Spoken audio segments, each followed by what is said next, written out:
ফিরে ফিরে আমার পায়ের ঘাম মাথায় উঠে না। আর আর পারবো না, এবার আজকে বাবাকে কইতে হয়েই পড়ছে। বাবা, ও বাবা, এদিকে আইছো তো। হ্যাঁ বল বেটা, কি হয়েছে? এরকম চিচাউড়ি কেন? আচ্ছা বলো তো বাবা, আমার বয়স কত হলো? হঠাৎ এইরকম কথা? কি ব্যাপার, কি হয়েছে? না বলো, আগে বলো কত হয়েছে আমার বয়স। এই ধর 26 মতো হবে। আচ্ছা বাবা, তুমি কি জানো আমার এখন যৌবন বয়স?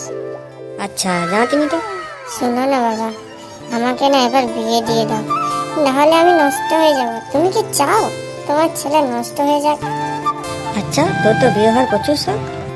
শখ না বাবা, শখ না, দায়িত্ব বলো, দায়িত্ব। আমি বড় হয়েছি না বাবা, তাই দায়িত্ব পালন করতে চাই। হৌ ধর তোর বিয়ে দিয়ে দিলি, যা। তুই তোর বউকে খাবি কি? তুই তো কোনো ইনকাম করুনি।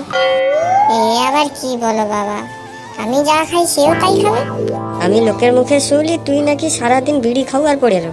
তুই কি তাহলে তোর বউকে সারাদিন বিড়ি খাবি কি রাখুনি? না না বাবা, কে বলেছে আমি বিড়ি খাই? আমি তোমার ছেলে, তুমি কি বিশ্বাস করো তোমার ছেলে হয়ে আমি বিড়ি খাবো? বাবা কেন জানলো আমি বিড়ি খাই? মনে হয় পচার সাথে যে কয়দিন আগে ঝগড়া হইলো, মনে হয় শোক হয়ে দিচ্ছে। পচার আমি খোঁচা বাড়ি কি দেবো। না না বাবা, এইসব মিথ্যা কথা। আমি আমি বিড়ি কিরকম হয় তাও জানি, আমি খাবো বিড়ি? এসব ফালতু কথা ছাড়ো না বাবা। তুই তো আমার কুলাঙ্গার ছেলে, তুই কি আর এরকম করতে পারো?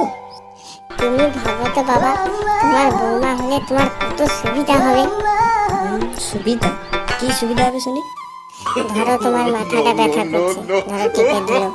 ছাতিটা ব্যথা করছে, ধরো টিপে দিল। তোমার গলাটা ব্যথা করছে, ধরো টিপে। না না, থাক থাক থাক। হ্যাঁ হ্যাঁ, টিপে দাও টিপে দাও।